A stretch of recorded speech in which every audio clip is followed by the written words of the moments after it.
Hi, I'm Coach Jay, and welcome to my channel.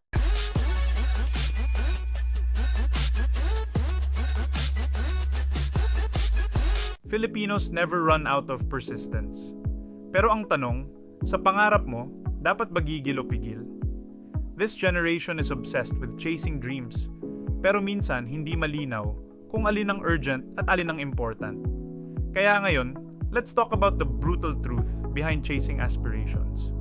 Hey buddy, just a quick one. If you like it here, please subscribe and follow me for more videos. Kung gigil ka, madali kang magpadala sa hype. You grind, you hustle, you sacrifice sleep, relationships, even sanity.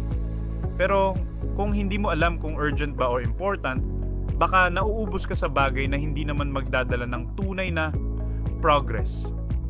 Gigil is powerful, pero kung walang direction, it's just wasted energy. Kung pigil ka naman, you pause, you calculate, you wait for the right timing. Pero minsan, sobrang pigil mo, nawawala ang momentum. Opportunities don't wait. Pigilan mo ang sarili mo kung ang gigil mo ay magdadala lang ng burnout.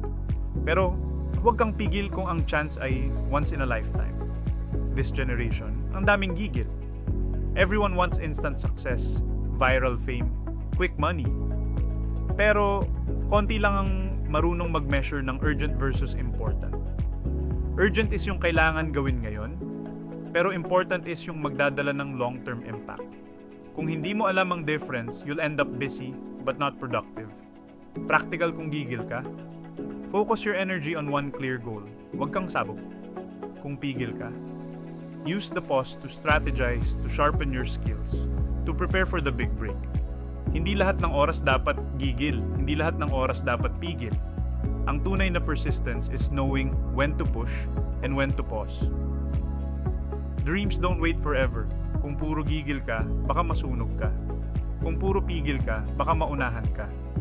Ang tunay na persistence is balance. Knowing when to attack and when to hold back. Brutal truth. Hindi lahat ng pangarap worth dying for. Pero lahat ng pangarap worth living smart for. So tell me, sa pangarap mo ngayon, gigil ka ba o pigil? Thanks for watching. Don't forget to subscribe and follow me for more videos.